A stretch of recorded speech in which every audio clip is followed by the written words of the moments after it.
Ben, ça a commencé il y a 12 ans par la découverte d'un essaim qui était gros comme un kebab.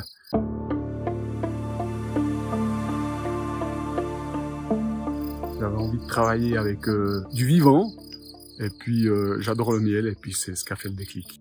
Quand tu es vers tes abeilles, tu te sens comment? Il se passe quoi pour toi? Bah, j'adore ta question parce que ça me vraiment me donne des frissons. J'oublie tout et puis je suis avec mes abeilles et puis c'est un tout. C'est pas que le voleur de miel parce que c'est finalement ce que je fais, mais c'est un grand plaisir. Alors c'est un grand plaisir. En même temps, je t'ai vu travailler. Faut être très très calme pour approcher des abeilles. C'est une des qualités qu'il faut. Est-ce que tu es le même dans la vie de tous les jours, bien pas, ou est-ce que tu es beaucoup plus calme quand tu es vers tes ruches?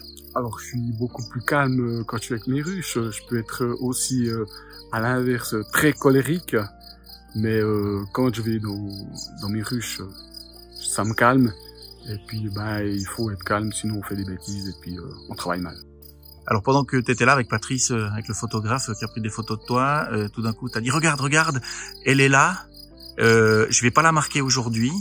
C'est-à-dire que tu cherchais une reine, ouais. Tu l'as trouvée. Est-ce que tu pensais la trouver? T'étais sûr de la trouver? Ou qu'est-ce que t'as ressenti? Parce que c'était un des derniers cadres finalement que t'as soulevé. Ouais. Sûr, on n'est jamais sûr parce que avant d'avoir fait ce qu'on voulait faire dans notre colonie, là, c'était trouver la reine que j'avais vue il y a 15 jours, toute petite. Ben, t'es jamais sûr. Et puis, ben, quand tu la vois, puis que tu vois que ta colonie va bien, ben, ce que t'as essayé a fonctionné. Et puis, c'est une réussite. Ça fait plaisir. C'est super.